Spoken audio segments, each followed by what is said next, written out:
si Ned avait tué sa famille? Et si le personnage le plus gentil de Springfield était en réalité le plus dangereux? Derrière les Okili Dokili, les cookies maison et le sourire figé, Ned Flanders cache peut-être un terrible secret. Une chose dont personne ne parle parce que personne n'ose y croire. Et si je te disais que Ned Flanders aurait assassiné sa famille? Et que depuis, il vit dans un mensonge parfait, soigneusement reconstruit à Springfield? Installe-toi bien, car aujourd'hui, on plonge dans la théorie la plus sombre des Simpsons. Chapitre 1. Un Flanders passinette. Ned Flanders, c'est l'ami idéal, le voisin modèle, ou du moins c'est ce qu'on croit. Mais dès qu'on gratte un peu, on découvre un personnage inquiétant, rigide, presque robotique. Et ces indices-là, on les trouve dès les premières saisons. Dans l'épisode Homer M. Flanders, il pète littéralement un câble. Il hurle sur tout le monde, jette des objets, devient méconnaissable. D'abord il vous aime, et puis il vous déteste.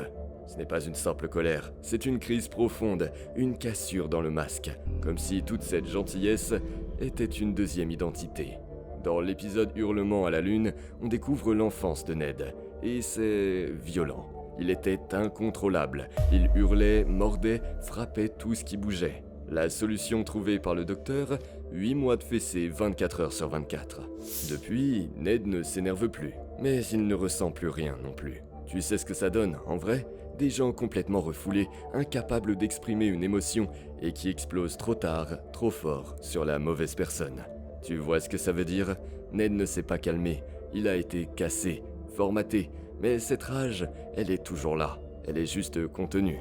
Et le plus troublant, on ne connaît rien de vraiment stable sur sa vie d'avant Springfield. Pas d'amis d'enfance, pas de famille proche, pas d'histoire profonde avec Maud. Alors non, Ned Flanders n'est pas juste un voisin chiant avec trop de pulls, c'est un homme cassé, rigide, dangereusement stable et capable d'exploser à tout moment. Chapitre 2. La mort étrange de Maud. Maud Flanders, sa femme, meurt dans un des épisodes les plus bizarres. Elle se prend un t-shirt en plein visage, tombe du haut des gradins et meurt. Boum, fin, pas d'au revoir, pas d'émotion. Et Ned, il est triste 3 minutes. Même Mo a pleuré plus longtemps quand il a perdu un poisson rouge. Puis il se remet sur le marché comme si de rien n'était. Site de rencontres chrétiens, rendez-vous galants, c'est pas du deuil à ce stade, c'est du remplacement. Et pire, dans Simpson Horror Show XX, il ressuscite Maud, puis il la retue parce qu'elle est devenue trop sale. Tu n'étais pas comme ça avant. Il faut savoir que le canon qui tue Maud était initialement destiné à Homer, mais Homer s'abaisse pour chercher des nachos, et paf, c'est Maud qui prend. Une coïncidence? Ou un plan de Ned qui a échoué à 1 seconde près? Et si le véritable objectif, c'était de tuer Homer, le symbole de l'irrespect, et que Maud était un dommage collatéral? Dans les deux cas, cela montre une facette sombre de Ned Flanders. Chapitre 3. Rod et Todd, les enfants les plus flippants de la série. Rod et Todd, on dirait 2 gamins clonés dans une usine de Bible. Ils parlent avec une voix molle, ils ne posent jamais de questions. Ils ont peur de tout, des dessins animés, du sucre, de l'herbe. Dans l'épisode, Bart a 2 mamans. Rod tombe d'une échelle. Todd, il ne bouge même pas. 0 réaction, pas de cris, pas d'inquiétude. Comme s'ils avaient été dressés ou formatés. Dans un autre épisode, ils disent « Papa nous a dit de ne pas penser par nous-mêmes. » Hein? On est encore dans un dessin animé là ou dans un documentaire sur les sectes? Après la mort de Maud, les enfants ne disent rien. Pas une larme, pas une crise, pas de cauchemar. Dans le Papa Flingueur, Todd dit même « Papa dit que maman est avec Dieu et que c'est très bien comme ça. » À leur âge, c'est pas normal. C'est pas du deuil, c'est de la soumission mentale. On dirait qu'on leur a imposé le silence. Et qui serait capable de faire ça? Monsieur Ned Flanders. Chapitre 4. Flanders le fanatique.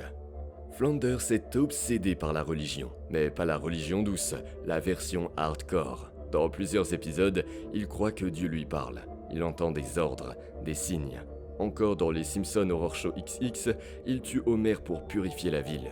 Et dans Homer l'hérétique, il affirme que Dieu lui est apparu pour lui demander de surveiller Homer.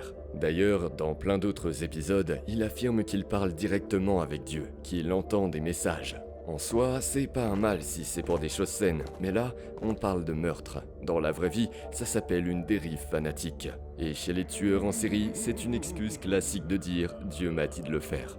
C'est pas juste un croyant, c'est un type qui pourrait justifier un meurtre par la volonté divine. Et si Maud n'avait pas été assez pure à ses yeux? Et si ses anciens enfants lui avaient désobéi un peu trop fort?